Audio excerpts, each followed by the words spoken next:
Hello, I'm Dynast Amir.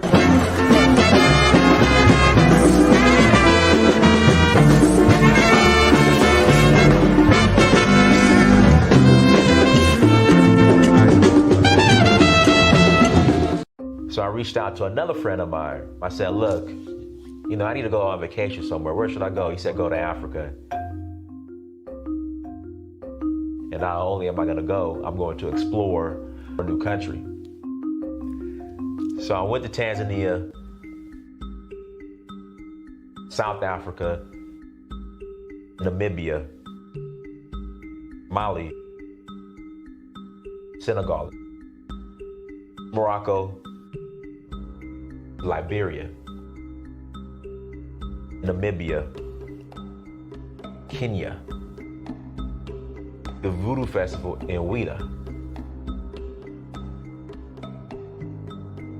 Gambia, Togo, Cote d'Ivoire.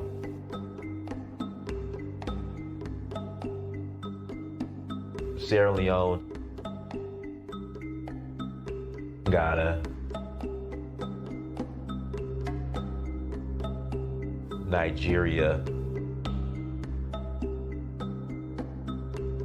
It's been a beautiful experience, just learning more about our culture, our indigenous culture. So Uhuru means freedom in Swahili. I'm in search of my roots. In finding that, I would experience my Uhuru, which is freedom.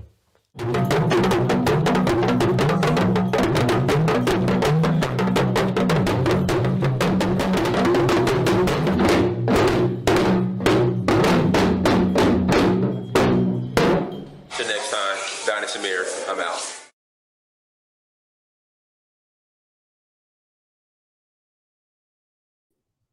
Peace, family. I hope all is well. I hope your Sunday is going well. Do me a favor, hit the like button as you come to the chat room. Again, please hit the like button. Also, make sure you share and make sure you subscribe. The trailer you just watched is the trailer to my documentary In Search of Uhuru. So please go to searchforuhuru.com. Again, please go to searchforuhuru.com and support and buy the documentary. This is the #1 documentary that has ever came out when it comes to Black American and Africa engagement. So please go to searchforuhuru.com. Again, please go to searchforuhuru.com and buy the documentary. I appreciate all of you. First off, I want to apologize about the show yesterday. It got a little heated, and there were some comments that were made that were just wrong. Were just wrong. So I want to apologize about that. I respect differing opinions. You are more than welcome to call in and give your side or give your opinion. I have no problem with that. But sometimes it could go a little too far in regards to the name calling.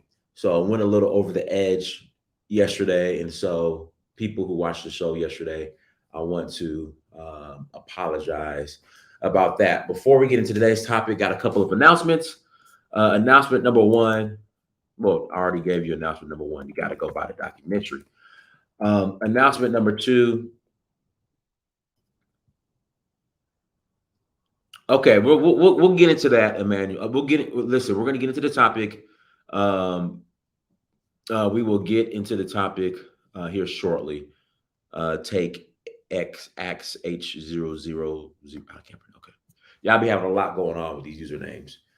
But go to donfo.africa. Again, donfo.africa. Tours coming up. We are rolling to Sierra Leone. Again, we are rolling to Sierra Leone in April. Coming up. Oh, man, we're almost in February, y'all. Y'all, we are almost in February. Goodness, we're almost in February. So go to donfo.africa to learn about the tour coming up in April. All right, citizenship will be up. So they haven't formally announced the tour yet, but per my close sources, there will be a tour. I mean, there will be a citizenship ceremony swearing in come April, and you will be able to get one of these Sierra Leone passports like I have right here. So go to donfo.africa. Also, we're rolling to Senegal in May. We are rolling to Senegal in May for the Jazz Festival. Again, we are rolling to Senegal, and to Donji, I'm gonna get into that. We're rolling to Senegal in May for the Jazz Festival. So come and join us in Senegal for the Jazz Festival as well. Again, go to donfo.africa. They will be announcing the lineup here, I want to say in 2 weeks. I actually talked to I had somebody talk for me because they speak well off of French. I speak English, so I have my contact in Senegal actually talk to the people for me. They're going to be announcing publicly the actual lineup for the concert. And they'll be doing that here in about a week or two. What else? Nigeria in August for the Oshun Festival. Nigeria in August for the Oshun Festival. That's in August. And then we got Zanzibar in November. So we'd love to have you guys go to donfo.africa. Go to donfo.africa. Let's jump into today's topic. So I'm going to play the video. There was an exchange between Emmanuel Acho, hopefully I'm saying his name right, who's Nigerian of Igbo descent, and Van Lathan on Van Lathan's podcast. And Emmanuel Acho made the comment that he does not have that generational trauma that, Black Americans claim, again, a lot of Black Americans claim to have. All right. A lot of us a lot of us don't have generational trauma. I think a lot of us use generational trauma as an excuse to justify, I would say generational bad decisions. Again, a lot of us use generational trauma as an excuse to justify generations of bad decisions. Okay. That's my honest opinion. I think a lot of us use generational trauma and slavery and this and that, and think we could leverage that to not produce and perform. All right. And I've said this before. Okay, I give you. Let me back up for a second, and then we're going to play the video. That conversation could have been so more constructive. All right, instead of trauma bonding. Okay, again, instead of trauma bonding, let's do business together. Let's build together. That's where the conversation should have shifted. All I know, and these are the facts, as Black Americans, we don't own our own airline, and we don't manufacture cars. I know 2 Igbo men that have an international airline and who manufacture their own cars. So how about we build on that? Hey, listen, I heard there's an Igbo man in Anambra that has his own airline. What's the connect? Let's see if we could collab and bring that over here to America. Builds his own cars. What's the connect? Let's bring that over here to America. These are the kind of conversations that we got to start having in 2023. All right. The trauma bonding is it's getting us nowhere. Hold on, let me move this camera up a little bit. Hold on. There we go. The trauma bonding is getting us nowhere. What do I mean by the trauma bonding is getting us nowhere?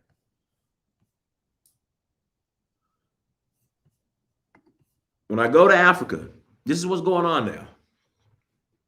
When I go to Africa now, All right. And I'm at the Pullman Hotel in Dakar. I'm at the Radisson Blue Hotel in Freetown. I also stayed at the Radisson Blue in Victoria Island. All right. I see an African man walk into the hotel lobby, sits down, then sits down at a table. Then next here comes either Indian man that sits at that same table, or there's a white man that sits at the same table, or there's a Chinese man that's sitting at the same table. I don't see us sitting at the table. Again, I don't see us. We were building cars in the U.S. in the early 1900s, so stop. Do we have our own black car manufacturing company in America in 2023? Do we? We got to stop getting so defensive. We don't. Back to the topic. Well, that was part of the topic. Let me try to see my statue. There you go. There you go. Okay. All I know, again, when I'm at these hotels, all right, when I'm at these hotels,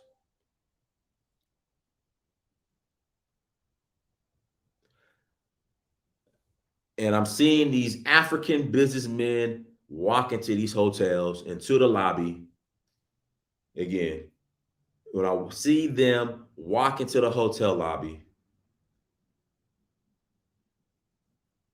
and they sit down at a table or a booth at a restaurant, they're sitting down with an Indian man, a Chinese man, or a white man. They're not sitting down with us. You want a trauma bond? That's fine. But the world, I'm sorry, the world is moving forward with or without you. Like they used to, like my boss, or when I was at my corporate job at Centos. Listen, if you're a sales rep, you get fired, you leave the company's going to keep it moving. They're going to move it. They're going to move forward. Same thing with sports.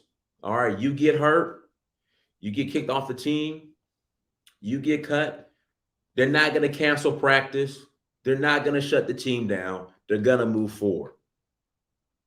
So we have to stop with this idea that people are going to take time out of their day when they're trying to build and move forward to sit here and trauma bond with us.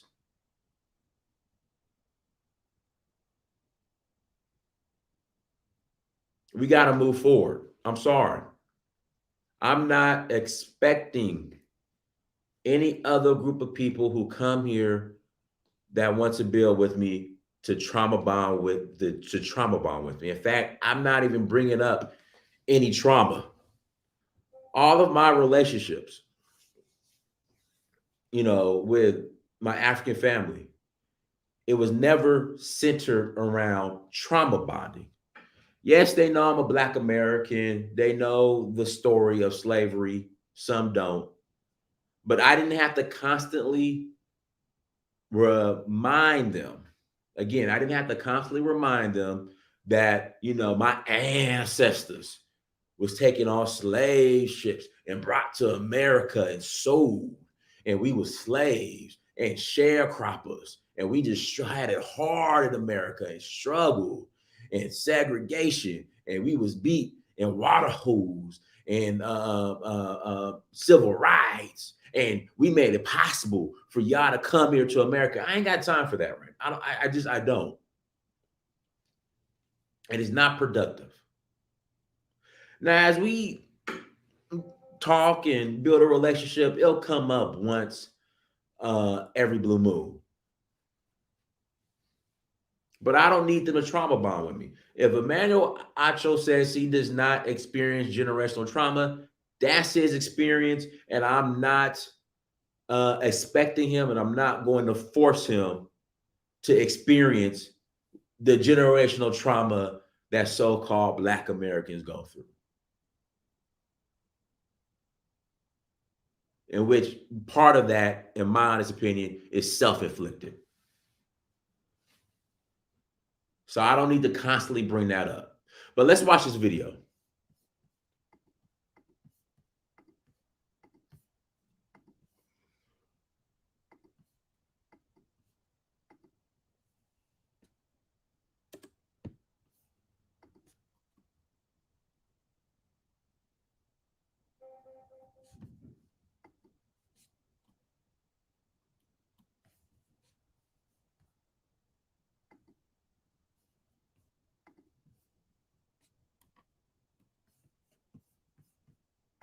Guys, give me a second. I'm pulling it up.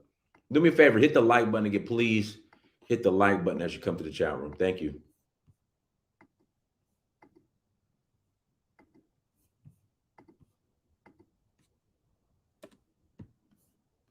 What? Okay, I just gotta do it like this. Guys, give me a second. Technical difficulties. Hold on. We come. Do me a favor, hit that like button, and we'll open up the lines here in about 15 minutes.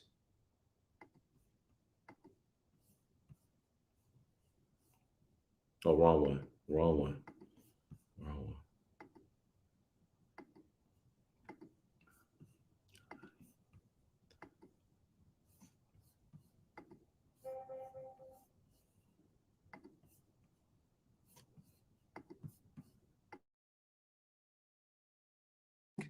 one. Because I don't have that sting. Oh, when white people say, well, racism doesn't exist, I know why they say that. Because I've been in them rooms when they saying that. Mm-hmm. When I kick it with black people and they're like, all white people are racist. I know why you're saying that. All the while, I have the privilege and luxury of not having generational trauma because my parents were born in Nigeria. So man, my method is removing some of the sting because I don't have that sting and trying to deliver a message in a manner that people can receive it. Okay. Let me tell you why what you just said offends me. Okay. All right. You saying that you don't have generational trauma and you didn't mean it this way, but the reason, and it's, I have to name it, you saying that you don't have any generational trauma in some way meaning, or that in some way meaning that your delivery method to white people is going to be either more effective or more sanitized is, to me, dangerous. And let me tell you why. Everybody that you just named and what you're talking about does what they do in different ways. I don't think that any of the things that they do are necessarily harmful. But what I could say is a black man, a prominent one, acting as an emotional butler for white people and serving them the most milquetoast, unspicy, unseasoned brand of racial discourse and accountability possible could definitely be harmful. Like, we're fighting for our lives. And to me, having a conversation like that. Oh God, here we go. We fighting for our lives. Oh my goodness. Here we go. Here we go. We fighting for our lives. Guys, you got to be careful with these pro-black liberals. Why do I say that? These same pro-black liberals told you guys to go out and vote for a guy that told you that if you don't vote for me, you ain't black. Van Lathan. If you don't vote for the guy said, Joe Biden said, if you don't vote for me, you ain't black. Van Lathan said, go vote for that guy. You got to be careful with these pro-black liberals who claim that they're blackity black, but are being told what to do by the folks that Kanye West was talking about.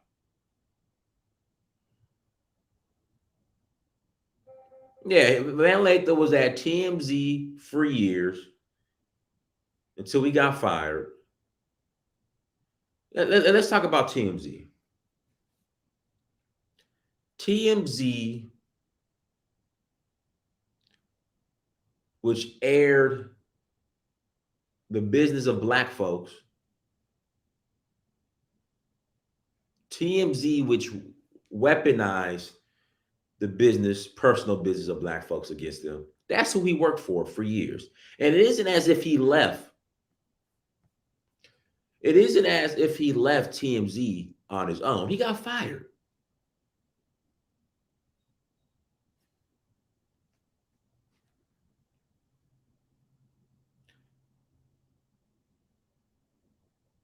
TMZ, which is a gossip site, which specializes in gossip, breaking news,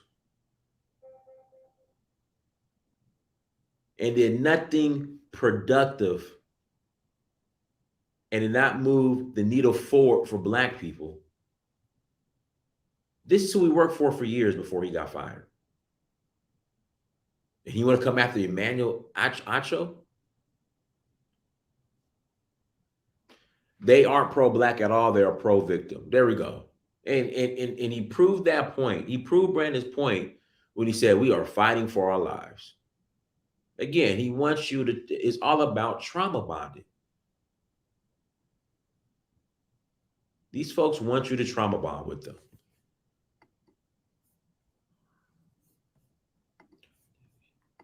At that particular time, it's not that it's a different method. Everybody has a different method. Is that it's the wrong method, is that it gives cover for.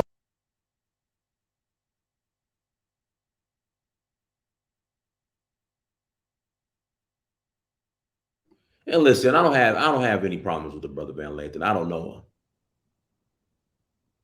But me personally, I think these black folks, these liberals in Hollywood are dangerous and don't offer any benefit to the community as a whole. Prove me wrong.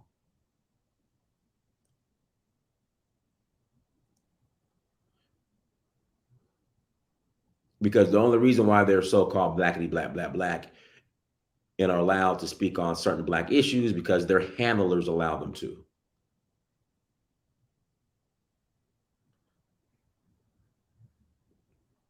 That's the only reason why. But anyway, guys, listen, links in the chat room. If you want to call in. We're going to take a commercial break. Again, we're going to take a commercial break. And you are more than welcome to call in. Again, like I said, man, I'm not out here to beat up on brothers. None of us are perfect. But, you know, again, Van Lathan, let's not expect people like Emmanuel Acho to trauma bond with you or with us. Let's build. Let's get those connections in Nigeria and build. Which you might already have. I don't know. But yeah, I'm done with the trauma bonding. I mean, we can have these conversations in regards to, you know, issues that we've experienced in the Black American experience. But I mean, we already know what happened and what's going on in 2023. But a lot of times when we have these discussions, we don't want to have an honest discussion.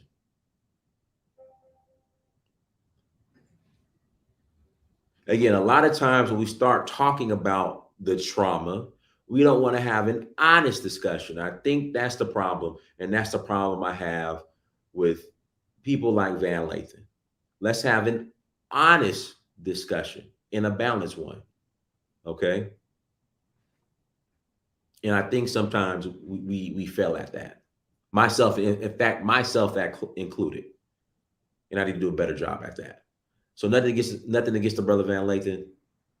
I know he's an awesome brother, but yeah, we gotta get over the trauma bonding. All right, time for a commercial break.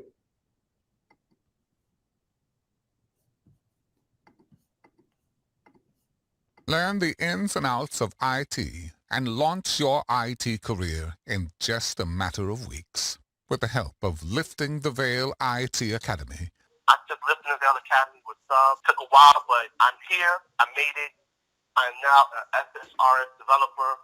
I started on the 13th, making a rate of $48 an hour. Sign up for a free consultation and see where this industry could take you.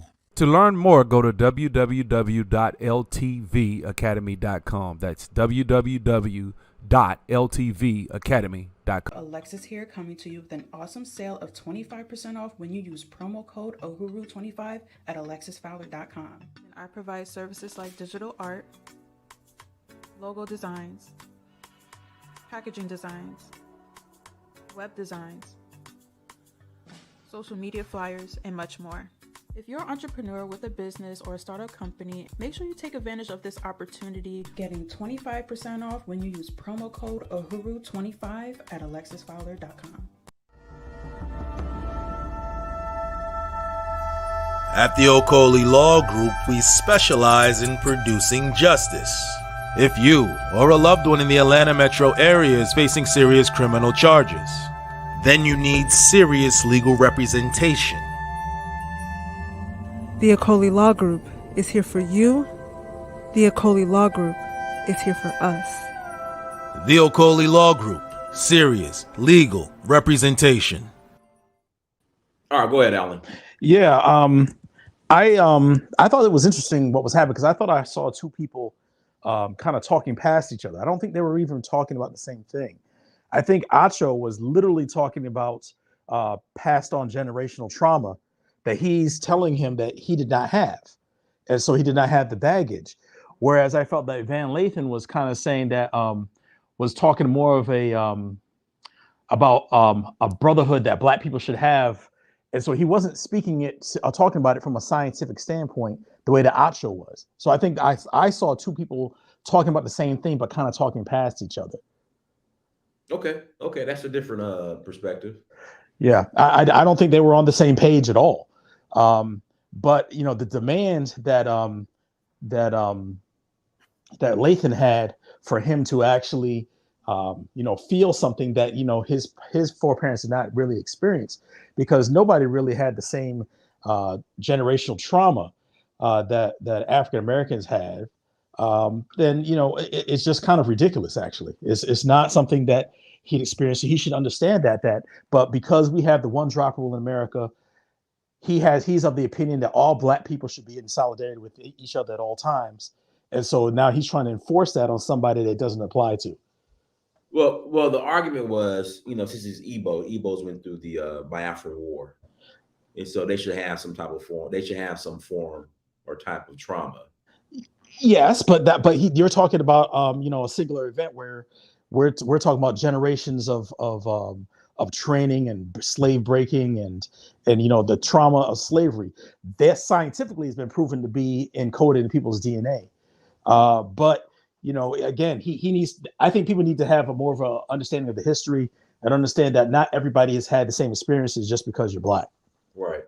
OB, do me a favor. Turn your camera on so I can see who you are first, and then I'll let you on. Okay, perfect. All right, go ahead, OB. What's up, bro? Hey, what's going on? Yeah, I'm not gonna stay too long. I know how these conversations go. I just wanted to say, I heard Alan just say something. So here's the thing, Alan, are you African? Is your parents from Africa? No, my parents are from Barbados, both of them. Okay. Here's the thing that, my parents are from Nigeria, but this is the thing about Black immigrants. When you say because of the one drop rule, people think all Black people should be in solidarity with each other. If you're not in solidarity with Black Americans, who are you in solidarity with? Well, okay. What I meant by that, I see how that can be taken. What I meant by that was, yes, you should be in solidarity with Black people globally. I'm a Pan-Africanist, right? But at the same time, we have to have understandings that, our experiences culturally and historically are not all the same. That's pretty much the point I was trying to make. So I can be in solidarity with Black people, but what Van Lathan was saying is you need to be have a similar ancestral experience to me, and that may not necessarily be the case.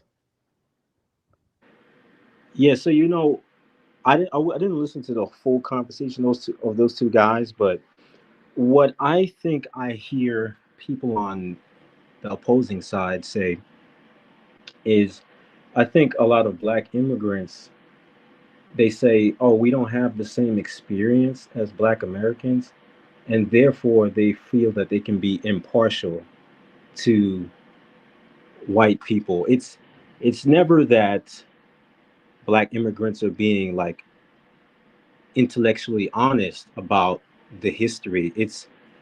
I'm not an African American, therefore I can get in league with white people. Therefore, anything white people have done doesn't matter. Therefore, stop complaining and just get in line. So that, like, I hear the point of, yes, we're not from the same culture, but the point is people are usually saying I'm not from the same culture so they can absolve white folks and then get in league and being part of their institutions. It's never to say, hey, don't have a chip on your shoulder. It's to say, I want to be down with the other side, so stop complaining. I disagree. I disagree. I disagree with that. I understand why it can seem that way. But the Africans and the Caribbean people that I've met, that's not the case. I understand that a lot of Africans don't seem to understand, the transatlantic slave trade, and that is a flaw that we have, amongst our people. But at the same time, there has to be an understanding on both sides, right? And African Americans have to understand that, yes, people are Black, but my people are from the Caribbean. We're in the middle. We've experienced both colonialism and slavery, right? Slavery for us ended earlier. Africans have experienced colonialism. African Americans experienced some of the harshest conditions for slavery that there is, right? I'm saying, and it went on for significantly longer than it did in the Caribbean. My point is that if we take the science seriously and that this stuff is encoded in DNA, then obviously it's going to be encoded in a way that is more significant with the African Americans than just about anybody else. And we can't expect somebody from Nigeria who does not have that same experience to trauma bond with you because his family did not teach him that, and he does not have that same thing encoded in his DNA. That's the point I'm trying to make. Let me. I feel what you're saying, and so the only thing I think that sometimes some Africans get right is, in life when situations happen, you should understand them, but you shouldn't let them have a pull on you emotionally where you're not able to function, right? So I don't think people should trauma bond, but I think that I don't think it's a DNA thing. I don't think the issue that African Americans have with America is a DNA thing. I think it's that they live in a country with white folks and other Black immigrants don't live in countries with white folks. Mm-hmm. And I think that most Black immigrants, their societies have had political I'm looking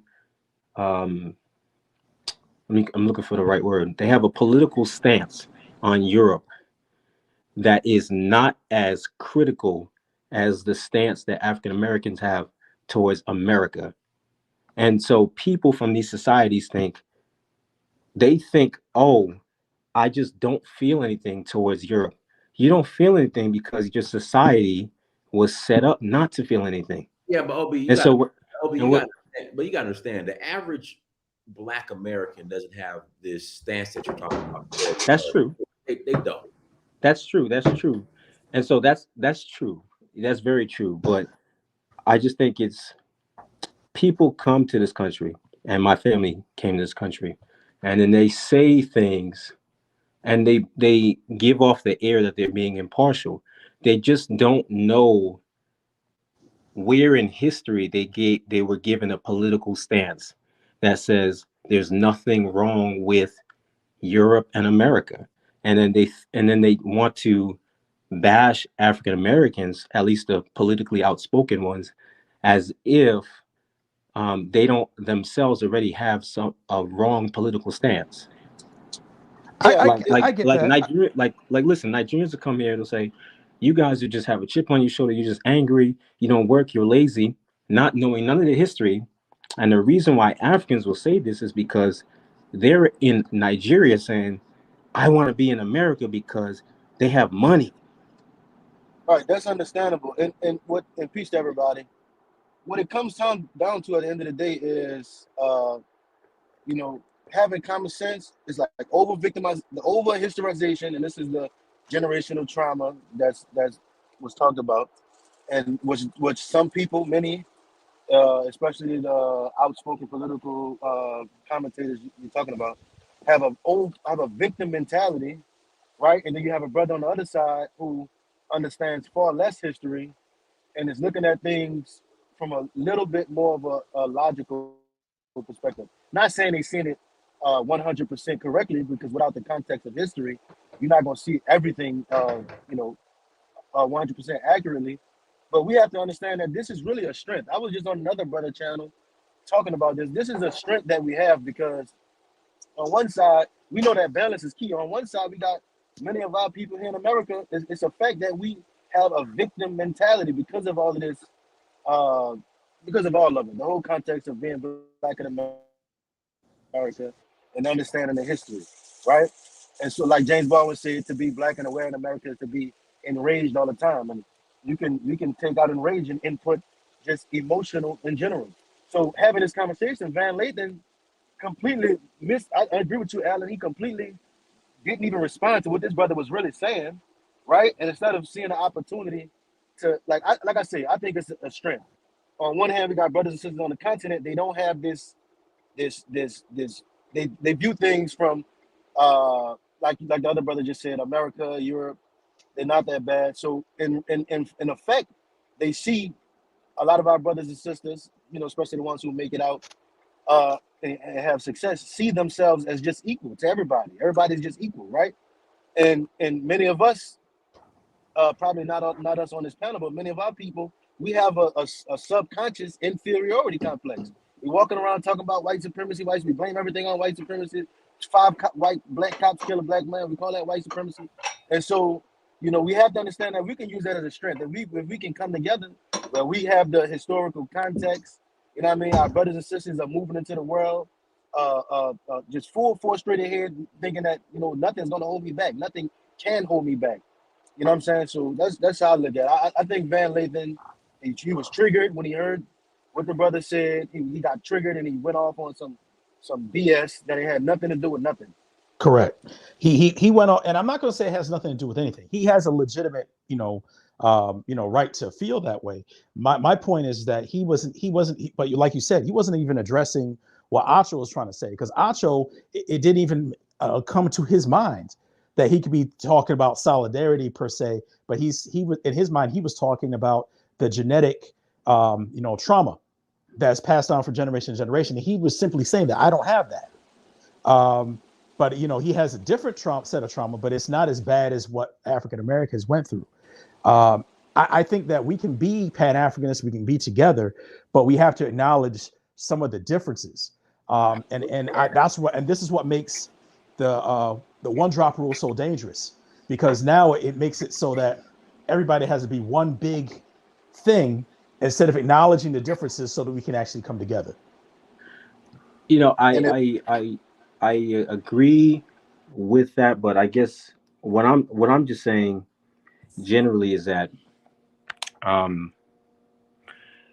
even like Dinah said, most African Americans don't even have like a certain political conscience. It's only a certain people that maybe that the pundits will get on these like news shows, or they'll have blogs and videos and stuff like that. So it's not a lot of people. But as just somebody who has parents from Africa, who sees Africans from Africa and actually knows the actual where they're coming from, they're not like, I don't know, it's just my opinion. They're not coming from a genuine place of, yo, do the best you can and don't have a chip on your shoulder. They're really coming from a place of, this is heaven, and why are you not taking advantage? They're coming from the place that every logical. No, you don't know what you're talking about, Brandon. Brandon, Is that every logical thinking human comes from, which means you can complain all day, but no one. Hold up, bro. Hold on. What, Mike, guys? So what we're not going to do today is interrupt people. So I'm gonna let people talk. We're gonna have control. Alan, you working on a 454 in the background or something? Put an engine. I'm gonna just say my point real quick, and I'm gonna just get off. Go ahead. Respectfully, I get the fact, because I know Dynasty is African American, Brandon is, I think Tendaji is too. I get it. You guys are frustrated at all of the African Americans who complain, who aren't doing well, who might be low class, or who might be being a negative strain on the community. That doesn't mean you know where the Africans from the continent coming from. It doesn't mean that if they say the same thing as you that they're genuine. They're not genuine, and that's my point. That's it. Thank you. Okay. All right, go ahead, Brandon. Couch playing Madden to go get a job. This is why I cursed out my boss or showed up 3 days to work, didn't show up to work 3 days, no call. Man, goodness. Brandon, so I had muted you because you had interrupted the brother. You got to start all over. We didn't hear nothing you said. And stuff like that. Black Americans don't even do that anymore. We've just slid over. Golly, y'all. Hold on. He might not be looking at his phone. Does he not? Can you? You guys can hear me. I guess he don't hear me. Guys, do me a favor. Hit the like button again, please. Hit the like button again. Please hit the like button. Let me bring Sean. Go ahead, Sean. Sean, mute yourself. Thank you. Let me close this off. Okay, I was listening to the Lathan and Echo or Acho. But anyway, I want to share this little thing that happened to me a couple of nights ago. I was on a Twitter space, and I had looked at this, watched this video by a sister who in Ghana named Denta, and she looks identical to my cousin, my second cousin. And so she's interviewing Kennedy Agapong. And so he's, starts off by saying, she asked him a question about what's wrong with Ghanaians or something like that. And he said that they're not honest, that 90% are all of Ghanaians are liars or something like that. And this is, part of the, later went into the interview of this is why so much scamming goes on, with land and different things. I don't agree with that, but I had to hear, I'm listening to it. So finally, about 2 hours in the interview, at the end, she gets to, what would you do if you were president? He said 5 things. And he said, the first thing I would do would be tourism. And he said the year return raised about 3 billion, not 3, but a billion and something, right? And there was very little to do. And the first thing I would do is, listen to this, is I would extend, the way he said extend, I didn't quite get it. He said I would the dungeons, or they call them castles, right? Elmina and Cape Coast dungeons. What he would do with one of them or both of them is extend the something, and then he said, and put a boat out there. So I guess he meant a pier, and have a restaurant. When he said that, I just kind of just was like, I know he didn't say he wants to turn this place of pain and horror, right? So I'm sharing this with a Hello? Yeah, Brandon, we had muted you because you had interrupted. I wanted to finish, and then I had unmuted you to tell you that you was muted and all over, but you was still talking. But go ahead, Sean. So where was I at? So I'm sharing this the restaurant at Elmina Castle. Right. So they want to put a restaurant in a boat, and what I'm envisioning, one of those old Mayflower big slave boats with a restaurant, and you can have tea and crumpets and shito and jollof rice and whatever, right? But the point is when I bring this up in a Twitter space of mostly all Ghanaians, I said, this is horrific. This is a shame. And I, first of all, that place, I don't really feel like I need to go there at all. And I want to blow it up. So people were pushed back on it. You can't blow it up. You can't blow it up. And of course, I don't really want to blow it up, but hey, it doesn't serve any value for me, really. I think it's whatever it is. But anyway, this is, I got a sense of me sharing my trauma of what this Elmina dungeon means to me as an African American. It is not a place where you want to, and I brought up the Confederate statues, and if someone said, well, no, that's different. They want to glorify those, so that's why they removed those. And I'm thinking, well, y'all want to make money. You want to pimp the trauma of my ancestors, and it was traumatic for you too. But what does that say about your character? You want to pimp the trauma of my ancestors. It's their ancestors too, brother. Yeah, but and their own ancestors and make money on it. And this is something that is like, that's like putting a sauna spa luxury in Auschwitz concentration camps in Germany. I agree, Right? man. It's crazy. So I'm saying this is trauma sharing. I got a lot of pushback on wanting to blow them up, but I think that people had not really thought about it, but other people kind of agreed, well, yeah, no, that wouldn't be a good idea. One brother said, well, no, they need boats because there's no boats to get from Cape Coast to Elmina, something, right? I'll land right there. All right, let's pass it to Sekou. Go ahead, Sekou. Guys, do me a favor. Hit the like button. Again, please hit that like button as you come to the chat room. Again, please hit the like button. Go ahead, Sekou. Unmute yourself. Yes, please, peace and blessing to the panel, Brother Diner. For me, really, it's an interesting conversation you guys are having. But there's one thing I observed since I left Africa and came over here. I live in Canada. What I observed with the diaspora and the continental African like me, our conversation, we have deviated from the struggle of our early fathers, who were very clear who the enemy was, who were very clear what the struggle was. I think now we are like a team that lost a game, then we come home and blame each other. You didn't play properly. No, you did that. I think that's the position this generation is in. We've forgotten that there is a global war order which is controlled by certain powers, even on the African continent, the economy and everything, the resources, the people you are calling continental African that come to America and they are not behaving like allies. First of all, you have to know that there are middlemen ruling Africa, and those middlemen, they are not ruling Africa in the interest. Sekou, let me ask you a question. When you say not behaving like allies, can you unpackage that? Like, what does that mean?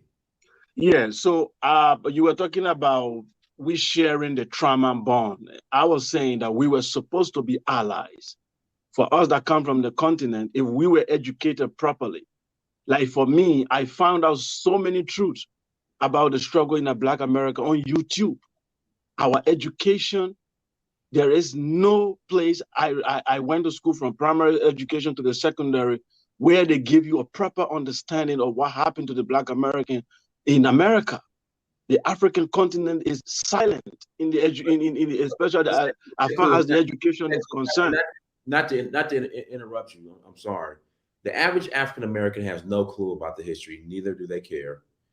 And when you say ally with what? Like the only thing when I say ally, the only thing that Black America is allied on is voting Democrat. That's it. That's it. And yeah, but they are voting Democrat. Why? Because the Black bourgeoisie who they put into office to defend their interests are misleading them. Because one of the fight of the Du Bois and other people was to say, okay, if we have a political class that we put out there that will go out there and defend Black American interest in Congress, then they will be able to fight for. But when they got there, they became Democrat and Republican. They forgot about the common struggle. Now they speak with political correctness. Now they can't even speak out clearly what Black American problems are because they don't want to offend their party members. So the elite who are leading Black America misled them. The elite leading Africa have also misled us. So I think we should try to understand, first of all, that we have common enemies. And the common enemy is, I know people don't like to say global white supremacy because it's like we're glorifying them, but that's what it is. The white boy is in charge. He has power economically. He has power. The war order is controlled by him. So we are having a common problem. I come from Liberia, and you know what the story of Liberia is. The company like Firestone, as 1970, Firestone was richer than Liberian government. And Firestone at some time did the forced labor, forced people to work on their plantation in Liberia and without paying them. And until today, Firestone controls, it has a lot of monopoly. It is $1 billion, trillion company. And the exploitation spread in Nigeria. Nigeria does not even refine its own oil. They import, despite they have oil like Saudi Arabia. They're trying to change that with the new Dangote refinery. Yeah, with Dangote maybe coming on board. But diners, with all the educated people you have in Nigeria, now tell me why nothing has happened up to this point. The oil stolen out of Nigeria is more than the one they process. So a lot is going on. I know, for me, it's very clear in my head. We have a common enemy, it's global white supremacy, whether you are on the continent or you're in America. Yeah, for some of us, they say, well, why did you run and come over here? Well, for the continental African, he is not facing the white supremacy face to face. He see a black face in between. Because there is what they call the indirect rule. When the British came and the French, they did not control Africa directly. They influenced the kings, and they educated those kings to rule on their behalf. So now we are not seeing the white people, we are seeing black people, but those black people are acting on behalf of white people. For Black America, they are seeing the white man directly. That's why it's different.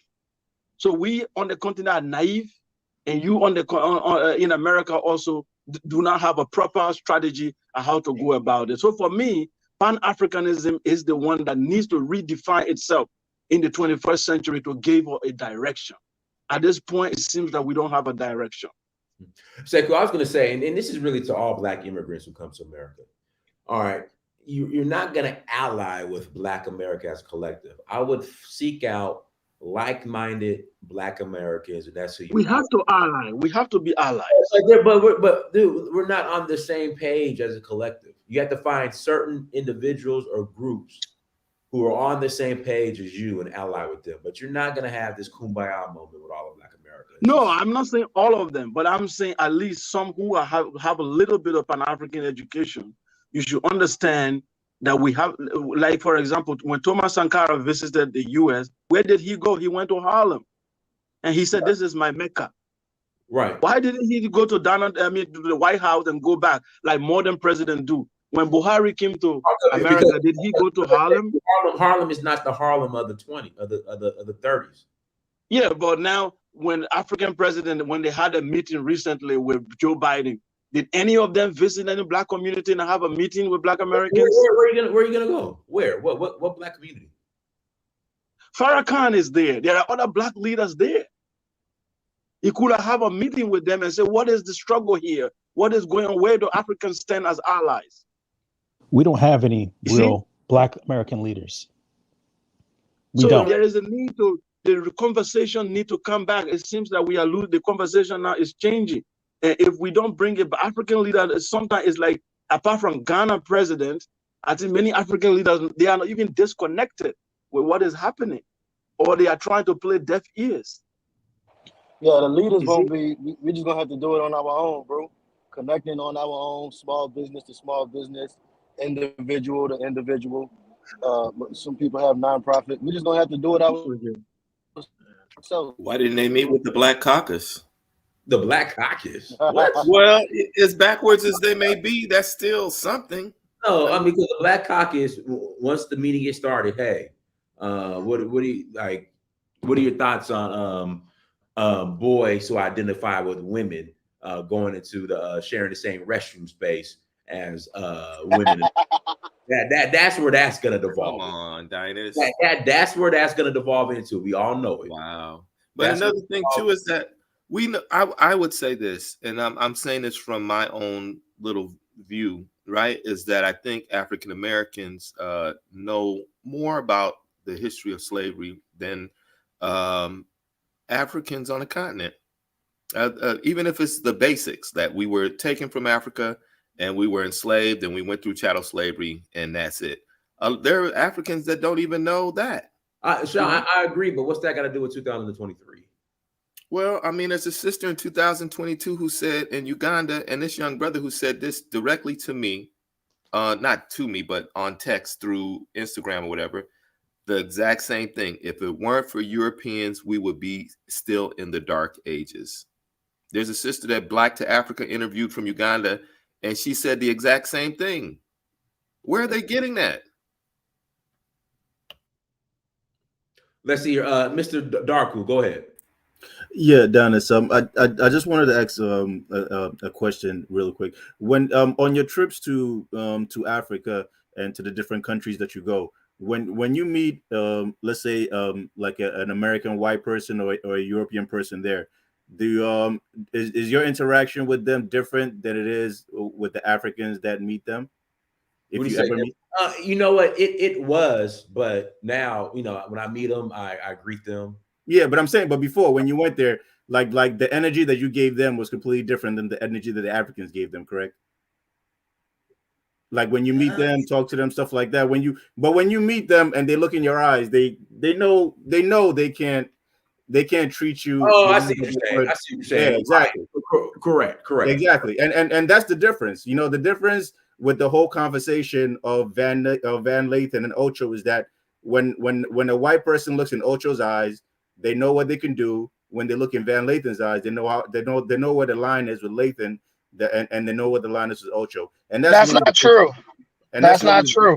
And you gotta let him finish, Brandon. You gotta let him finish, brother. We're not doing interrupting today. Go ahead. You know, because at the end of the day, regardless, you know, you live here with them. You know what I mean? So familiarity breeds contempt. So at the end of the day, you know the white man, especially the American white man, more than anybody else in the world. You know, you got a PhD in Whitey over here. He doesn't. So he can come here, and if they say the passive aggressive things that they say, he's just gonna laugh with them. They can call him nigger all day. He will laugh with them. Ain't no way in all the locker rooms that you've been in, ain't no white boy gonna be able to call you nigger to your face and be able to walk out there alive. They could more than likely say that to Ocho, and he's not gonna care because, you know what I mean, he just doesn't live that life. So that's really what Van Lathan was trying to convey to him. It's like, bro, you're basically talking for us, but you're basically, you don't know. Like it's like going to a different hood. If you blood and you go into a Crip neighborhood and you're trying to talk Crip and you blood, like you don't live the same type of lifestyle. You know what I mean? So that's really what Van Lathan was trying to say. Is like, look, you're on TV, you look like us, but you ain't really us. You know what I mean? Because they can talk to you a different way than they can anybody else, and they know that. But again, the point I'm trying to make, okay, so black folks know that white folks are racist. How have we taken that and advanced ourselves in the last 50 years?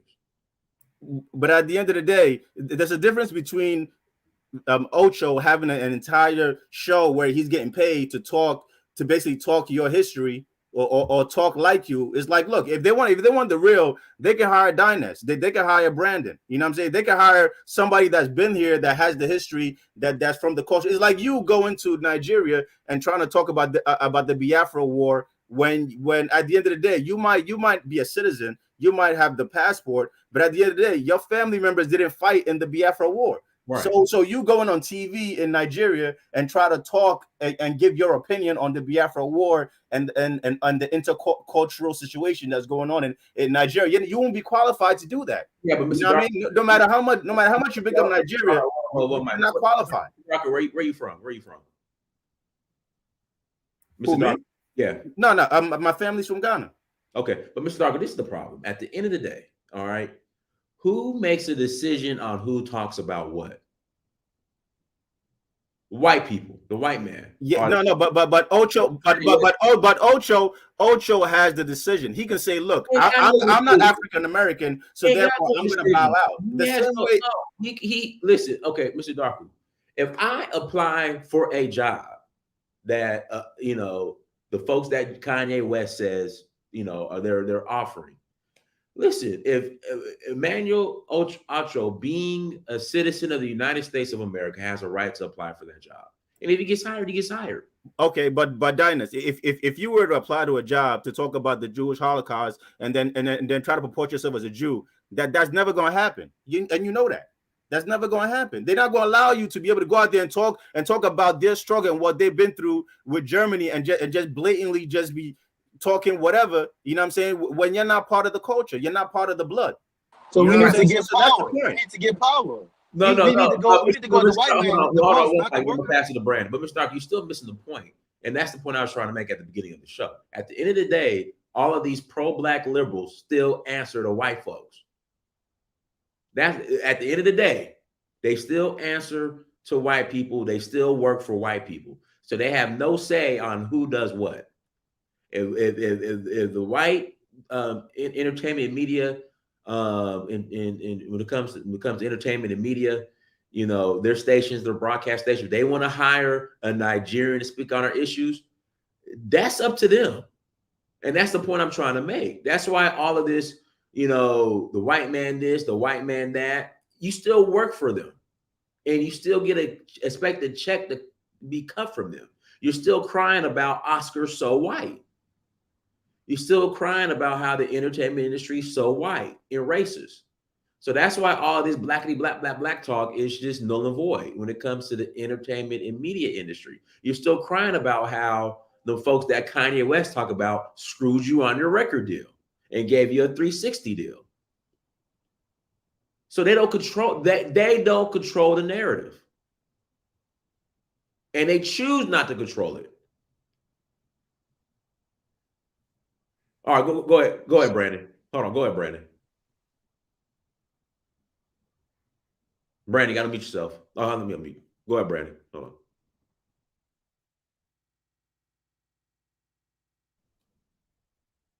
Please hit the like button. Please hit the like button. Please hit that like button.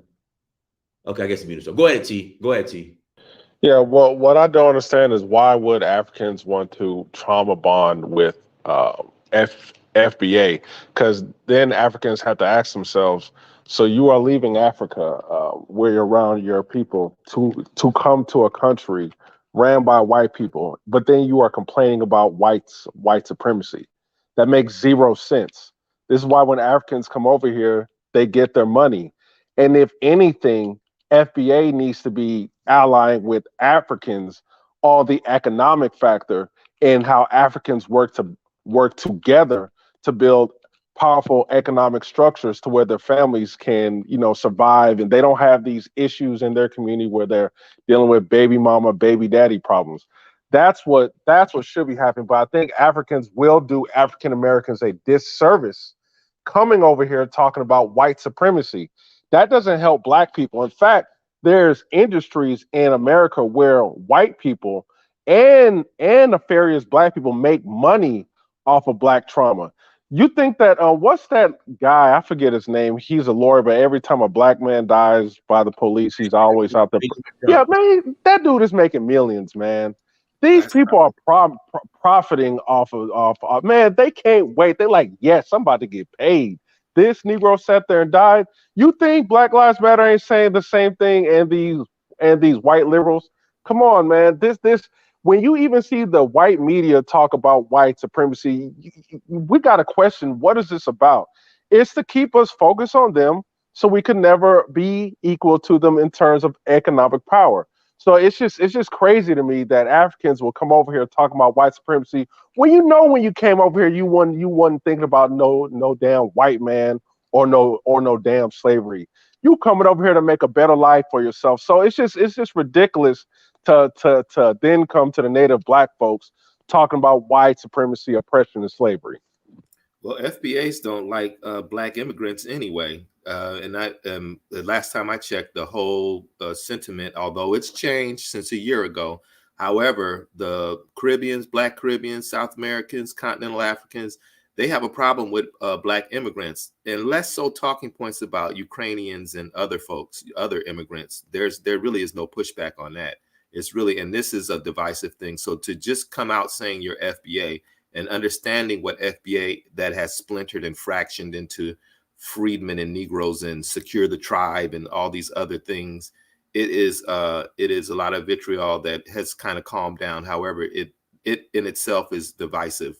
Foundational Black American. I mean, at the end of the day, the FBA thing needed to happen because at the end of the day, like black people in America since for like the past 200 years have been giving their energy to everybody. So I understand why that happens. So, power is exclusive, not inclusive. You know what I mean? Black people have been inclusive for 200 years and nothing's happened. It's about time. It's about damn time they started acting like Jews and worry about themselves. You know what I mean? At the end of the day, mistakes are gonna happen. Mistakes are gonna happen. You know what I'm saying? I'd rather have a black person be xenophobic for a change than the past 200 years where they've been giving their energy to everybody and everybody's been able to come up here and leapfrog over them. You know what I'm saying? All the entitlements, civil rights was for black people, not for immigrants, not for Asians, not for Africans.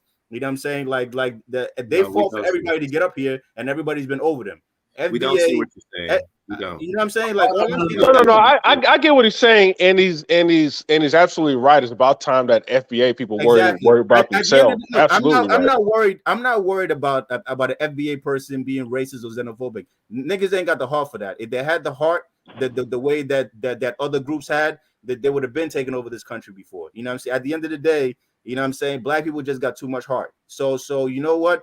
If they can get 30%, you know what I'm saying, of that bloodthirstiness that the white people got, or at least 20% of what the Jewish people got, is going to help them out in 50 years from now. But So the problem is FBA is easily manipulated, man. I mean, you got Tariq Nasheed selling Ogun 3 years juice. ago. It only started. But think about this, brother. You got Tariq Nasheed selling pepper spray, calling it Ogun juice, and FBA is buying that as a means to fight white supremacy. I mean, look, at the end there's of a the mental problem going on there. I understand that, but I'm not worried about now. I'm worried about 20, 30, 50 years from now, when everybody that started it is dead and it becomes more refined. I'd rather have 20 years from now. Trust me, every single movement, every single group, the first couple of years, the first decade, the first 2-3 decades, there's always going to be some spoiler. There's always. So do you think every black group should do the same thing? The Ghanaians need to worry about the Ghanaians. No, Ghanaians worry about Ghanaians. Trust me, every other group worries So about that's how themselves. black people in America are the only group that worries about everybody else. Hold on, one mic. Hold on. Brandon, you there? Yeah, I'm here. Can you hear me? Yeah, go ahead, Brandon. Yeah, so basically, like, this is just the usual conversation we have where people try to, like, I feel like Africans, they've learned the trick to manipulate Black Americans. And it's not the trick that these FBA people try to make it seem like. Africans have learned to be apologists for Black American degeneracy, victim mindset, and basically excuse making. And they know that they will be able to get like the peanut gallery to agree with them if they hit on these certain talking points and use these certain trigger words that make Black people think that people care about them. This is the same thing the Democrats do. Oh, if we bring up slavery, if we bring up Martin Luther King, Black people gonna be standing up on their damn fins, flapping their arms, clapping like a bunch of trained seals at SeaWorld. And Africans are very smart, so they figured this out. You have the African was doing us a favor when he was like, man, stop complaining, get to work. And the funny thing is, an African person saying that sounds just like a healthy Black American person with a healthy mindset. No Black American who has a father, daddy, then sat up and told him, yeah, you a victim and it's their fault because of slavery. And that's why you can't do nothing. Dynast, never, ever. We sit up out of one side of our mouth and say, oh, we need more fathers in the home because the situation is the way it is because there's no fathers in the home. Well, what do fathers represent? Accountability, responsibility, confidence, right? Masculinity. We're in a country where there's a daily assault on masculinity, and then trying to blame what's going on with us on, oh, it's the white man, it's slavery. And we just have to go back to what we know for a fact. The people who were closer to slavery did better than we're doing right now, almost 100 years removed from slavery. So and when they talk about right after that, though, when they talk, listen, I thought we wasn't interrupting each other today. I just interjected a little question. What happened right that's after fine. That's fine. It don't matter what happened. See, and we always, Dynast, I'm telling you, do you guys notice that it's the same script with these people? What happened after slavery? Oklahoma. And you know what happened after that? Black people sold their grandmama house. And you know what happened after that? Black people gave away all their businesses up in their community to Asians and Mexicans. And Black people gave up everything they had so they could go shop at white stores. We don't ever want to talk about that. But the reality is Acho is cool. Acho's not wrong. He's 100% right. Van Lathan is full of crap. He's just an actor who's reading a script that he knows will lead him to big paychecks from white-owned corporate media entities. Van Lathan, Van Jones, Gail, what's her name? Gail King, Oprah Winfrey, they all, Eric Dyson, they all understand the same thing. Hey, just get up on the Black victimhood slavery script, and there's some white guy who's going to cut you a check. And what we know from the FBA movement is Black people will do anything to get a check. And this dude, Sekou, I agree with Sekou on a lot. But here's the issue. Sekou is neglecting the fact that there are whites and blacks that are against black unity and black progress, right? You have blacks who are willingly working against black progress because they benefit from black people being in a state of degeneracy and dysfunction. And those people work harder against you than even white people do. For the most part, white people are not even worried about black people. Mexicans, Asians, they're not worried about us. But you have a certain class of black people who all their whole job is to do is to keep black people focused on the negative aspects of existence. But everybody has negativity in their existence, even whites. So you're not exempt. You're not some special class going through something other people never went through. Everybody goes through stuff. The difference is other people don't get a paycheck for constantly reminding people of what they went through. They don't get to play the dog and pony show. So at the end of the day, if you're black, you should be like Acho, and you should do everything in your power not to be like Van Lathan and people like him. Because guess what? It doesn't matter what your reasons are. You can have every reason to hit that crack pipe, but the only thing that matters is the result. You're gonna end up being a crackhead, and you're not gonna be able to do anything with your life. Your children deserve better than excuses, better than victimhood. There's no such thing as genetic trauma. That's just something that black people love to say because it's something that gives them an excuse.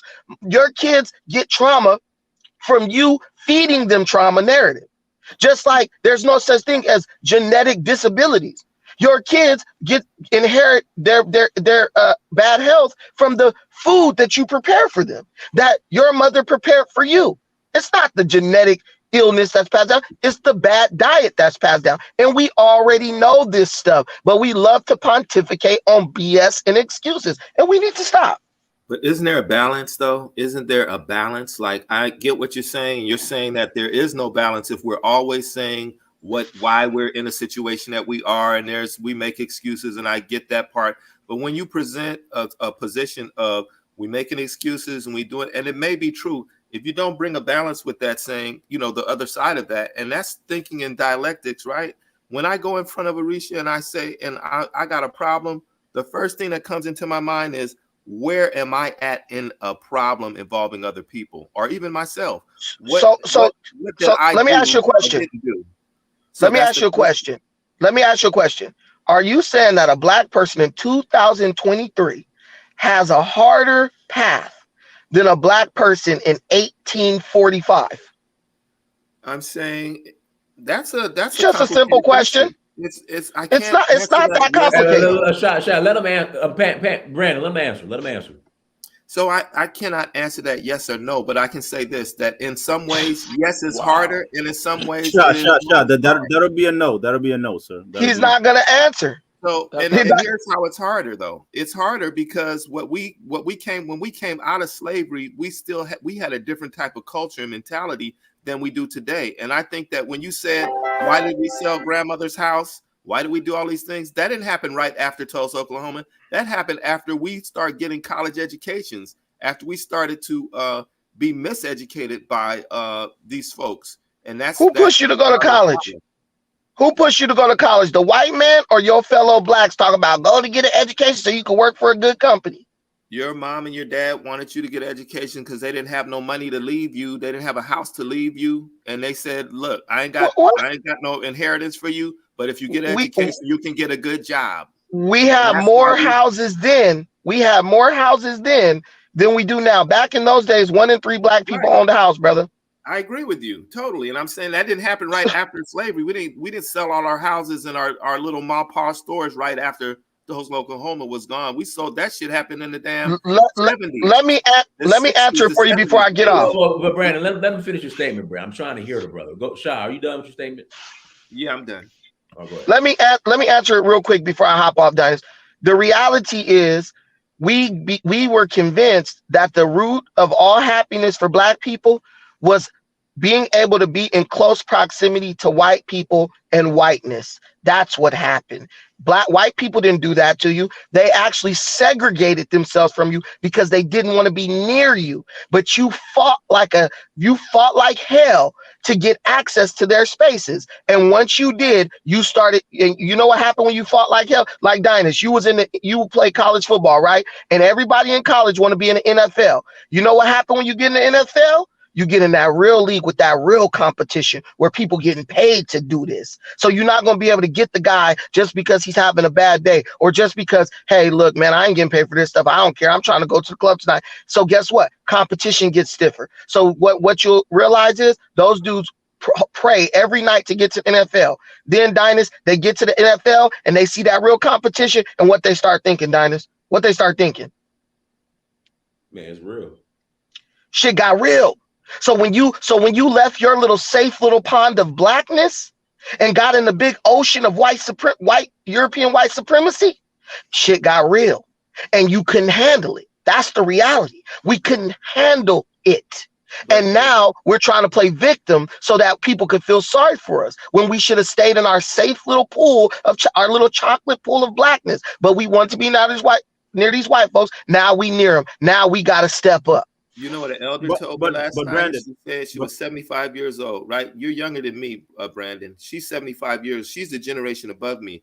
She corrected us and said when she was, and she's also a professor, right? She said, we did not fight to be with white folks. We fought for economic equality and not being taken advantage of economically. And that's not why they lied to you. Well, I mean, she lived it though. So she's also an academician.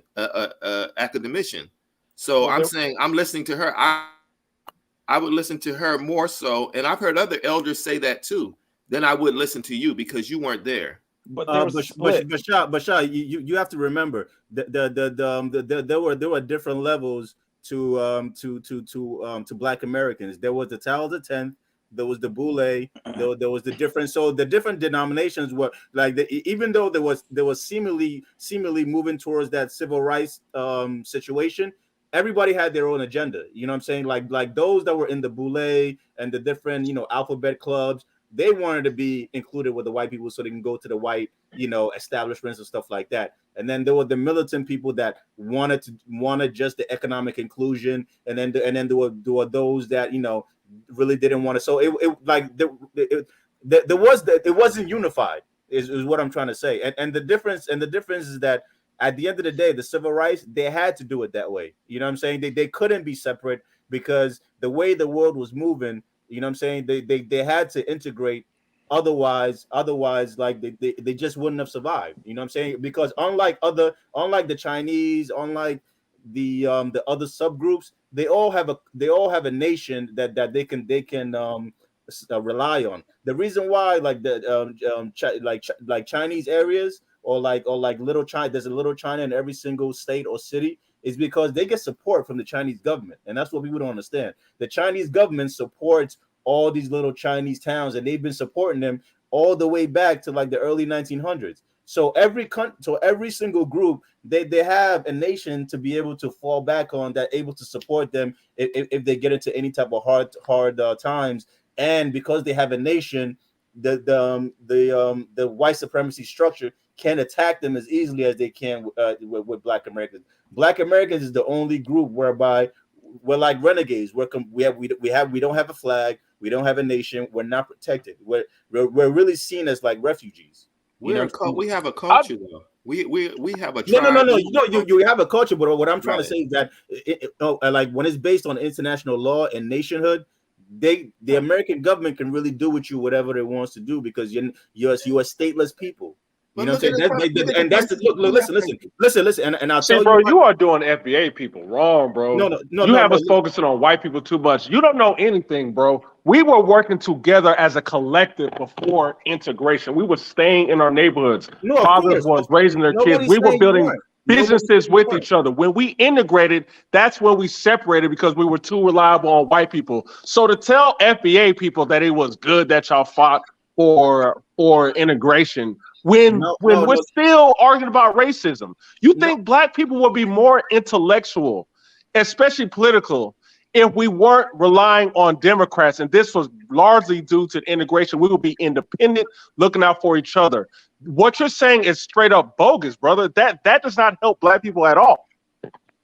And also, what about countries that like Barbados and Jamaica, who are part of the Commonwealth? They stayed in the Commonwealth because partly they wanted to. And no, exactly. They had a choice, and the fact is that the people that remember, it's different when you're in Jamaica and there's a million Jamaicans and a couple of thousand white people. Of course, they're not going to treat you the way, you know what I'm saying? The people that you see on a daily basis are going to look like you. You know what I'm saying? Your oppressor is going to look. But when you're in a country, they're not doing so well, and they are a sovereign nation on their own. I understand that, but at the end of the day, when you get pulled over in Jamaica and you get beat up, you're not getting beat up by a white Jamaican cop. You're getting beat up by a black cop, and that's what I'm trying to say. That it's different. You know what I mean? At the end of the day, it's still different. Even though the Africans are getting beat up and they all broke. At the end of the day, the people that got their foot on their neck look like them. Black Americans are being killed. We're being killed, bro. And that's what I'm trying to say. Everybody's being killed. What I'm trying to say is that the people that is killing you, most of the time, does not look like you. It looks like somebody else. Do Africans complain about police brutality in America? Is that one of their major talking themes? Is the white man police brutality? Not really, because most of the time, exactly. No, yeah. So why can't FBA be on the same level? T, listen to me. When the white cop pulls an African over, you know what I'm saying, like an African over, but by the time that African says about 5 words, he knows he's not African American, and then the way he treats that African American is completely different than he's going to treat you. Trust and believe. But brother, is the African fighting with them? Is the African saying, "I'm not going to do this," and then get thrown out the car? Look, he doesn't need to fight with them because the white person already knows that this dude is just, he's here. You know what I'm saying? Trust me, every white person that sees an African knows that African, he ain't no threat. He's just here to get his money. You know what I'm saying? Trust and believe. They know who you are, bro. You know what I'm saying? I'm not buying that at all. Yeah, bro. If that African is like an FBA fighting with the cops, bro, he's getting thrown out the car and getting arrested. But if he's complying because he lived in a culture that told him to respect authority, they ain't got to worry about that. This is why Africans don't talk about this, nor Caribbeans. It's just FBA. Okay, Ready Player One, go ahead. Yeah, thanks, Dynasty. I appreciate it. Big fan of the show. Thank you for inviting me as a guest to speak. Just to speak on T's point, I'm in Canada like Sekou, right? Born and raised here, black, right? Of African descent, right? A couple months ago, I got stopped by a white police officer, right? He followed me all the way home, and he tried to arrest me for doing nothing, for absolutely doing nothing. I had to fight back. I'm like, what the fuck do you mean you're going to arrest me on the spot? I didn't do anything. He's like, I can arrest you. For what? I'm like, for what? He didn't say, he couldn't even give me a reason. And I just walked away because I'm like, this is some bullshit. So what you're saying, T, definitely applies because that's happened to me as a black person in Canada. So whatever happens in America is not just solely to black Americans. It also happens up north here too as well. So we do share the same sentiments. I do agree with with the topic that yes, I do sympathize with Black Americans because whatever you experience in America, I experience here as well.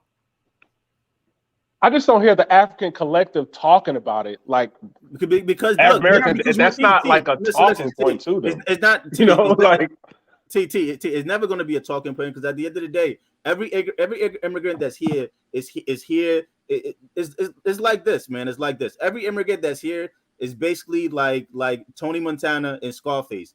America is one big pussy, and they're just here to fuck it, get their money, and bounce. Every African that's here has got a mansion back home. They work 20 years. They send money back home. They buy their land. They build their mansion. They do their business, and then that's it. So they're not here. They're not here to fight nobody else's fight. They already got their problems back home. Everybody's here to get their money, send it back home, build their mansion, and then when it's time to retire, they go back home and they retire, and that's it. Literally, look, listen. Everybody's here.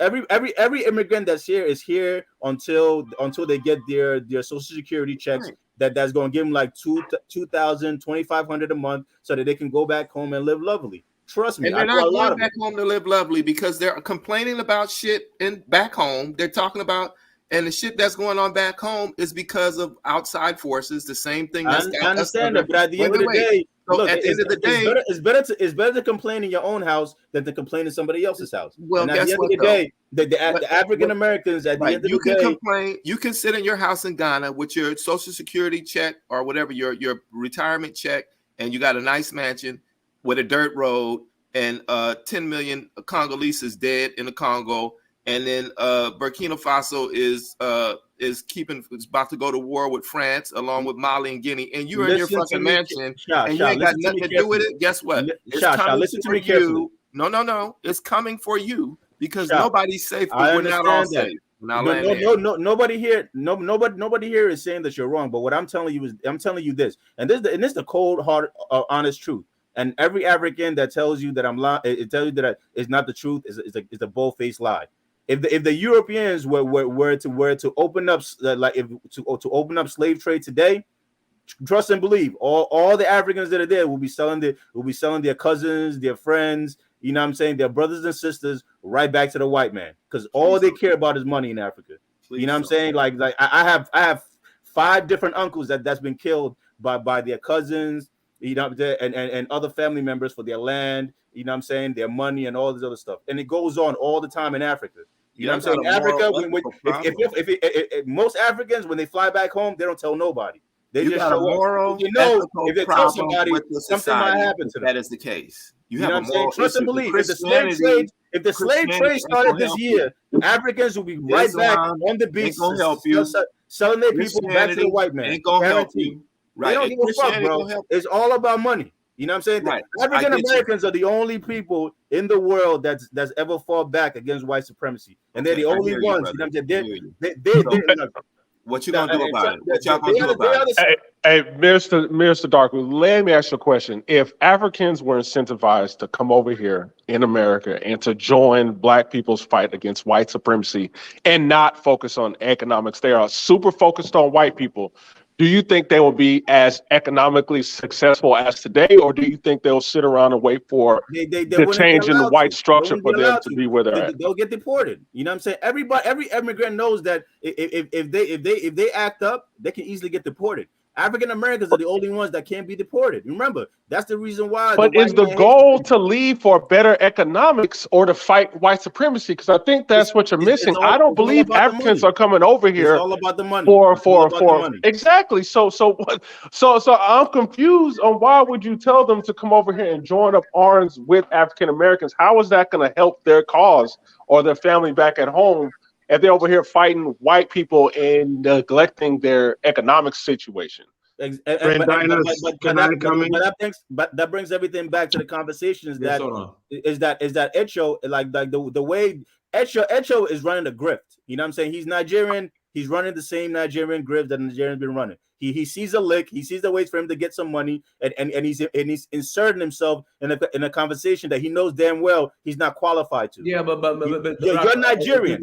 Deal with Biafra, Mr. Darko. Again, he's allowed to insert himself in that conversation because the people who control the conversation are white and can make that decision. Again, you keep missing that part. I hear you, but at the end of the day, you know what I'm saying, that's why Van Lathan and other FBAs really should speak up, because nobody should speak on your history and the struggles that you're going to, because nobody else is qualified. The same way no African country would allow an African American to come there and talk about their situation, the intercultural situation that's going on within them. There's no way. That's not true. Dr. Gabon does. Wait, I mean, but he's qualified. You know what I'm saying? Because he's steady for right. Yeah, but even Dynast, like even with you, there's no way you'd go to Nigeria and then talk about but I don't. But that's not my exactly. Goal. But you're literally you're in a similar kind of demographics the same way Ocho is. Ocho is a former athlete. You're a former athlete. Ocho is known known media wise. You're known media wise. Why is it that you understand that you can't go to Nigeria even though you're a citizen there? I can do what I want, but again, you keep missing the point. All right, people at the top do not look like me or you or Ocho, and they make the final decision on who can insert themselves into what conversation.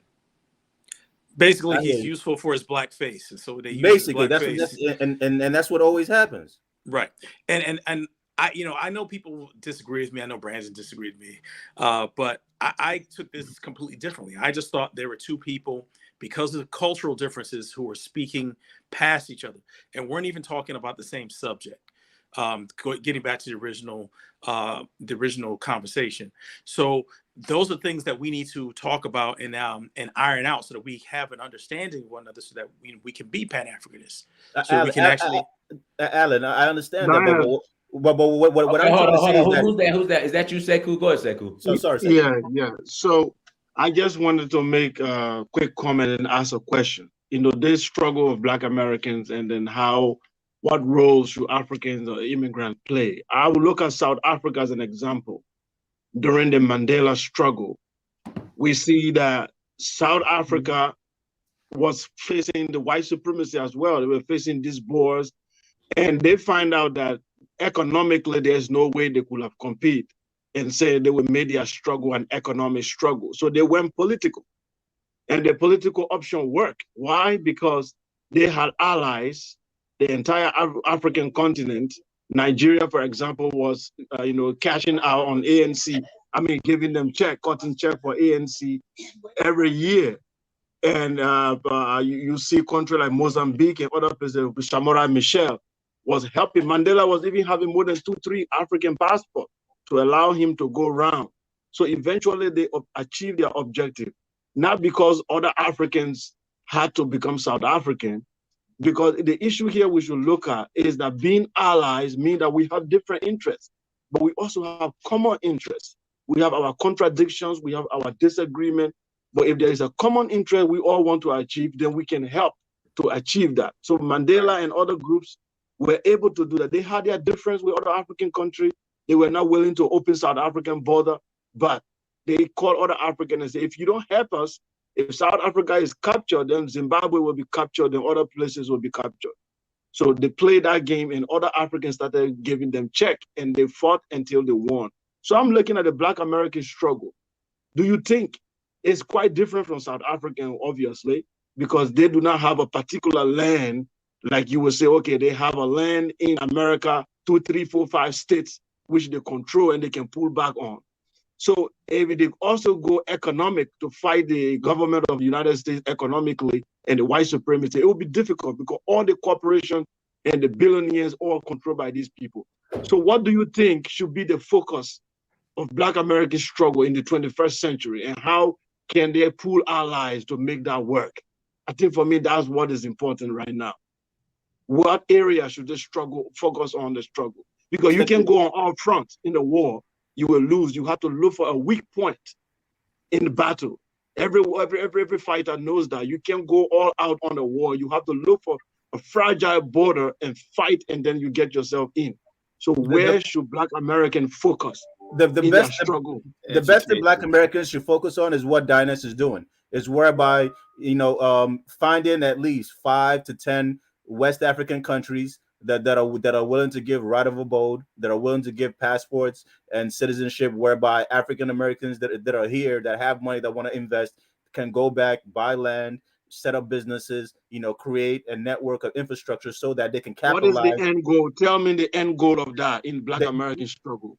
That should be the end goal. The end goal will be a Pan-Africanist network whereby it's based on finance, business, and building wealth. Because it's still not clear. Can you be very precise? Are they going to end up having a state in America? Are they going to end up absorbing themselves into Africa? There's no way the government is going to allow Black Americans to have a state. And even if they do, it's already been proven that whenever African Americans have like an enclave, they either poison the rivers, they bomb it, they do something. So the last thing you want is is a whole state, because they'll probably nuke it and say it was an accident. So you want them, you want all the black people as close to white people as possible, so that if they try to do something, they go, you know what I mean, you could take them with you. So the last thing I would recommend That's the point of view. It's That's the history. point of view. But I would say this though, Mr. Darko. It's history. Right. No, I hear you. But what I'm saying is this: is that if we do not come together to secure a place, because what's happening is that the place is what I'm saying. Excuse me. The place, as this BRIC happens and this it jeopardizes this petrodollar, and these countries are major countries are aligning with this new currency. It's making a major shift in the world, and they're eating Africa now. They're taking chunks out of it. Everybody's positioning themselves, and that's what I'm saying. African American needs to be in Africa as well. If we do not come together, and if we do not secure Africa, and if we do not educate the people, we have to start an education program. Program throughout wherever we are. Education needs to be a part of it, and it is political education, it's economic, but it's political is very important. Historical is very important. Sha, I was trying to do a follow-up, because the reason why I asked, because even if African American, we support them coming to Africa, invest, and like what Dynast is doing is perfect, but still they have a unique story, and they have a culture, and they have they constitute a nation on their own. So if there is no sovereign city in Africa, like the Liberian project, which didn't work, obviously.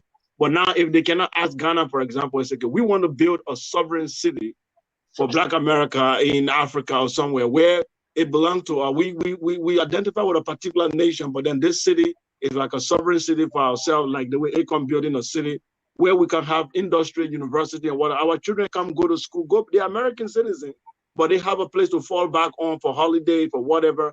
And that's our play. But if they are just coming, and some people go to Sierra Leone, some people go to Ghana, some people, at the end of the day, how does that translate into progress in their struggle in America? That's what I'm asking. It translates because it's basically having is like basically having a lifeline, and right now America is a sinking ship. All the major countries around the world are coalescing together to kind of separate from the dollar, because the dollar right now is toxic. The Chinese and the other BRIC countries aren't buying America's debt. The dollar is really propped up by the military. Is really not propped up by anything. As soon as Saudi Arabia fully moves away from the petrodollar, and the petrodollar is no longer there, the U.S. is going to go down, and then the value of the dollar is going to go down, just like other currencies. So now is the best time for African Americans that are here to start being able to go back, be able to connect with a country that they like, go there, develop ties, develop networks, and then be able to pull their resources and start building wealth there, so that when the collapse happens, which it is going to happen no matter what, America is going to collapse no matter what. Whether it's the next 5 years, the next 10 years, is going to happen, because the rest of the world are moving away from the petrodollar. So when that happens, and the American government is reeling, and they have to control themselves, that will give the brain power of the Americans be able to get a foothold there and be able to control it, because the Americans know how to deal with Europeans and know how to deal with white people. Africans don't know how to deal with white people, because they haven't seen all their cards and all their tricks. You know what I'm saying? That's why when I first came on, I asked Dynast. The first time Dynast was going to Africa, when a European looks in Dynast's eyes, they know they cannot do certain things that they normally will be able to do with an African, because an African looks at a European a completely different way than Dynast looks at a European. Dynast looks at. Let's be real though. Let's be real that when this shit does collapse, it is not going to go away. It's going to change into something else, and they still have their army as the number one army, and they will exercise their military might to secure their resources that they need in order to change to whatever the next thing it is. Guess what? But they have already started. Excuse me. They have already started with this. You can see the activities that's been going on in the last year. Given the $50 billion, the bill that they have about being able to go into to monitor the the Russian influences on their industries, political and economic industries. They're already showing you they're showing their hand. Bashar, at the end of the day, there's no place in Africa that the Europeans are going to go whereby the African Americans are not going to be there. You understand? So whether they send their army, they're going to send, Black Americans, because at the end of the day, Black folks are the only ones that can really survive in that type of climate, and in type of humidity, with the malaria and all the bugs and stuff like that. They're not going to be able to send their white boys over to Africa like that. They got Wagner Group, and they got black whatever it is. Let's pass it to Afro Diaspora News. Go ahead, unmute yourself.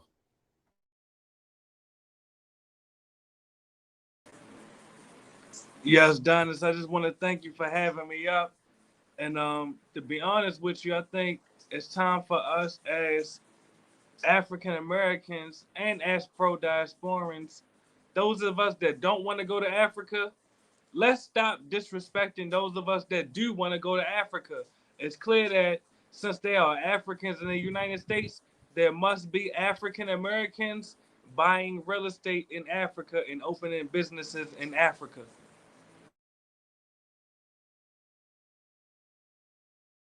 Okay, let me bring Idris on and we'll close out. Idris, go ahead, Idris. Idris, go ahead and unmute yourself. Yeah. Hello. Hey, Dinas. Hey, how you doing? Oh, good.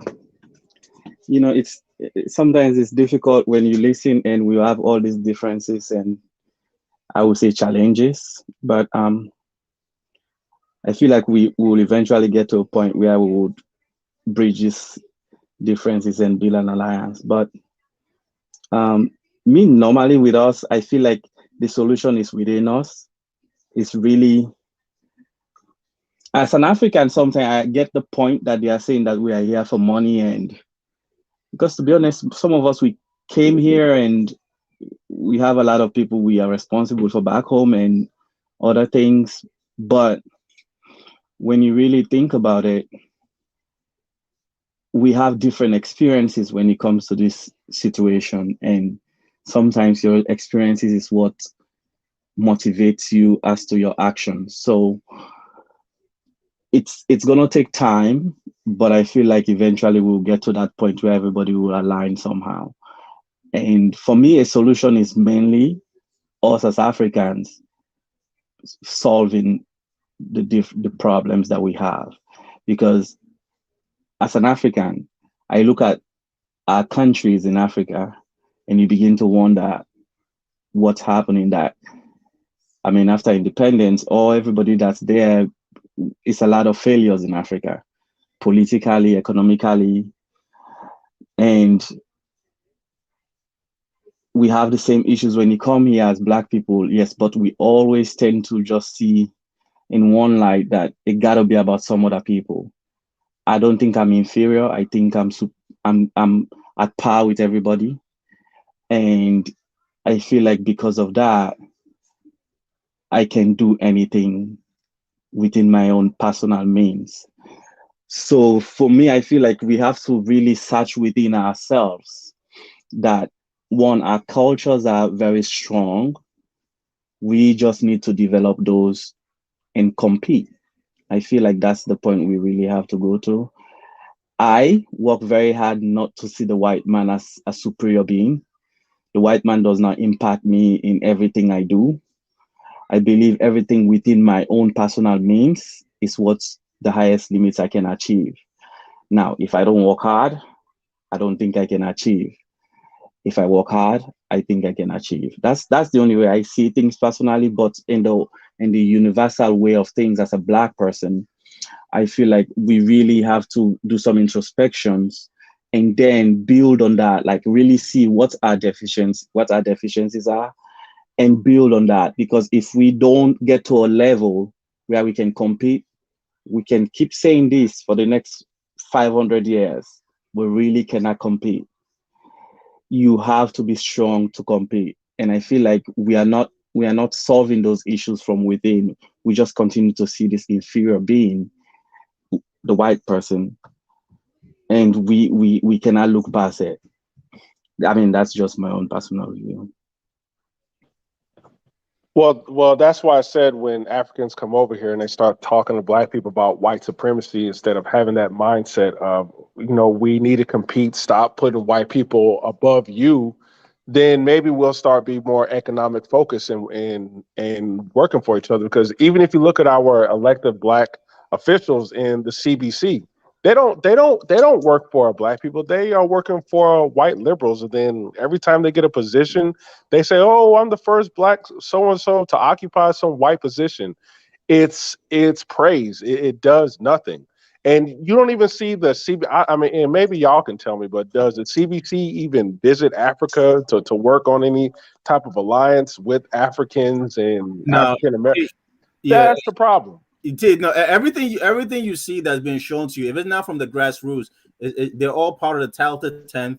They're all part of the alphabet, the different alphabet agencies of the little, the have mixed babies of the massa and his bed wench that they've been coalescing amongst themselves to basically be the buffer to everybody else. And that's really what it is. You know what I'm saying? But Black America is like a 3 to a 4 tier system. You've got the talented 10th at the top that deal with the white folks who, you know what I'm saying, they're the Neil deGrasse Tysons and all the other guys that are there to pretty much act as if they speak for everybody else. Then you have the people in the middle that are just trying to get by. And then you've got the radical nationalists that are really doing the fight. And then you got the hood rats at the bottom. You know what I'm saying? That's really just whatever, Section 8, doing whatever. You know what I'm saying? Selling dope, doing whatever they got to do. That's really the system. Dynast.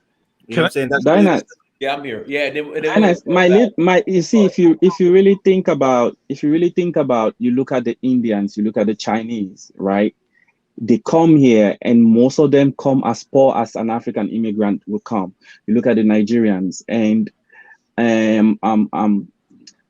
you begin to wonder, how do they make it and still earn the respect of people from every community in this country? It's because I think they have found a solution to that, and eventually they would be looked up onto down the road. If Black people, we don't get our acts together, we'll continue to be where we are. And that should be something we should be worried about. India was just as poor as Africa. China was just as poor as Africa. And why are we not looking to those solutions that those people were able to develop, and as Black people use some of those techniques? Yeah, absolutely. And the thing is, I think one person said about what Black people can learn from Africans. I mean, if white supremacy is what we say it is their race dominating our race, well, what African Americans living in America can learn is, well, how do these people who come from countries that is worse than ours, who probably live in conditions that is way worse than ours, come over here to be so economically superior to us, and don't have these police rape issues like we do? But we are both Black, so why? What's going on? That's something that we can learn from them. So that's something that we can build on. But like I said, coming over here, keeping Black Americans victimized is not going to have us be empowered. It's not going to have us unify with Africa. It's going to have us sit around waiting for the white man to change. See, Khalid, respectfully, just to create balance, you have to also acknowledge that African Americans living in Africa have a higher average income than the average African. So don't just say that Africans coming to the United States have a higher income than African Americans. You must also acknowledge that when African Americans move to Africa, we as African Americans have a higher income than Africans. And some of the same things that some of us here in the United States accuse or blame continental Africans, other Black folks come here and do good. They're starting to do that as we start to populate in larger numbers in areas. They're complaining about some of the same things we be complaining about here. It's driving up inflation. It's folks coming there thinking they better in some ways, don't want to learn the process, got money, blah, blah, blah. So can I suggest something really quickly? Maybe close out. Go ahead. Yeah, maybe we need to stop saying white supremacy, maybe white supremacy isn't the proper term for it. Maybe Amen. maybe using a term like white hegemonic system would be more appropriate. Great point. You know, we sit up here and we talk about the supremacy of the white man and then wonder why he's on top of us. It's just, you know, just a thought. I like that point. Yes, sir. Hey, all right, you guys, we're going to close out. Everyone, thank you so much for joining. Like, share, subscribe. Until next time, Family Dynasty, Mirror Search for Uhuru. Peace. Peace.